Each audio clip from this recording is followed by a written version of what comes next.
Mesdames et messieurs, bonjour à toutes, bonjour à tous. Merci d'être avec nous sur le 28.tv pour suivre le résumé de cette rencontre de basket National 1. Alors ce soir, les joueurs de l'UBCM reçoivent ici dans leur fief la halle Jean Cochet, Tarbes qui se trouve à une victoire de l'UB.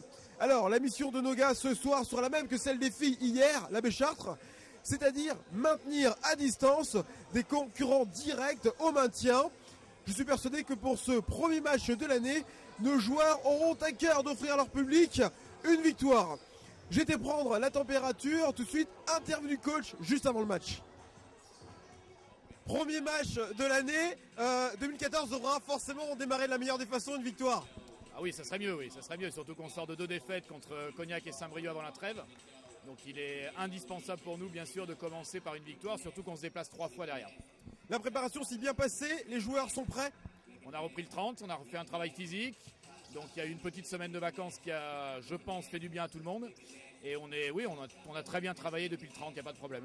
Merci. Pour ce premier quart-temps, Chartres a plutôt bien démarré son match.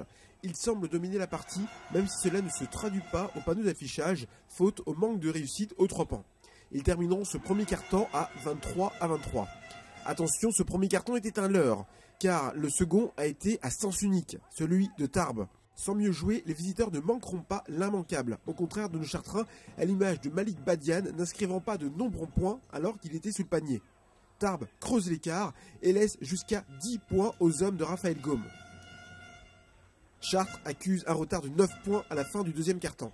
Malheureusement, le troisième quart-temps se poursuivra comme le précédent. Chartres ne sera que l'ombre d'elle-même. 59-67, c'est l'écart à la fin du troisième quart-temps. Acculé, Chartres tente le tout pour le tout. À 7 minutes de la fin du match, 63-74, l'UB se dirige vers une nouvelle défaite. Mais à 3 minutes de la fin du temps réglementaire, poussé par le public et un excellent Arnett Allman ce soir, dans les moments décisifs, Chartres refait son retard et revient à 2 points de l'Union de Tarbes. Mais les visiteurs ne craqueront pas, ils inscriront 2 paniers à 3 points, soldant ainsi tout espoir de nos Chartrains de remporter le match. L'UB s'incline ce soir 83-90.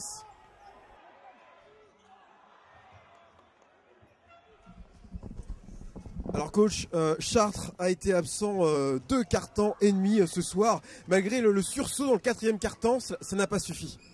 2 quart-temps et demi, non. On fait un début de match qui est tout à fait correct, parce qu'il y a 23 partout sur le premier quart-temps. C'est surtout une défaillance sur le deuxième quart-temps et une petite partie du troisième. Donc 2 quart-temps et demi, là je suis pas tout à fait d'accord quand même avec ça. Je disais parce que justement on avait l'impression que Chartres, avec le bon début de partie de ce soir, répondrait présent et pourtant on a été maintenu du deuxième au troisième quart-temps à 6, 8, 10 points d'écart. C'est surtout le fait que quand on est bien dans le match sur le début de match, on n'est pas capable de faire un break un peu plus décisif. On rate beaucoup de situations très propres, très faciles, avec des paniers qui sont quasiment tout faits mais qu'on ne met pas. Et là, au lieu de mettre une équipe comme Tarbes à 8, 7, peut-être 10 points, on finit à 23 partout sur la fin du premier quart-temps. Et dès qu'il y a une petite baisse derrière, comme vous dites, on est à 8 points et on court derrière. Est-ce qu'on n'a pas une équipe qui penche vers la défense, une défense assez solide, malgré quelques absences, on l'a vu sur le dernier quart-temps, et par contre offensivement des grosses lacunes? 90 points encaissés, je sais pas si elle est très solide notre défense en ce moment. Hein. Non, on laisse beaucoup trop de choses défensives. Notre base de travail et notre base de jeu, c'est la défense d'abord pour pouvoir exploiter certains ballons derrière. Aujourd'hui, on n'a plus de solidité défensive, ce qui faisait notre force et ce qui nous a fait gagner beaucoup de matchs sur le début de saison. Donc on continue à travailler. De toute façon, on sait que sans défense, il n'y a pas de salut pour nous, c'est pas possible. C'est quoi? C'est une équipe ou c'est des joueurs qui jouent pas le jeu? Il y a quand même pas mal de défaillances individuelles, je trouve. Après, une bonne équipe, c'est d'abord des bons joueurs.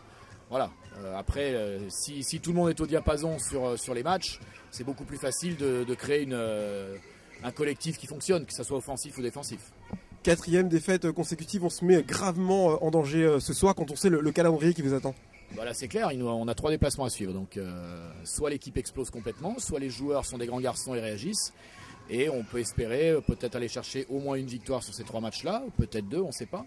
Mais c'est un moment et c'est un tournant important de la saison. Là, il n'y aura pas de pression à avoir, on est à l'extérieur. Donc voilà, c'est soit on explose complètement, soit on a une vraie réaction. Et je pense qu'il y a toujours de la qualité dans cette équipe-là.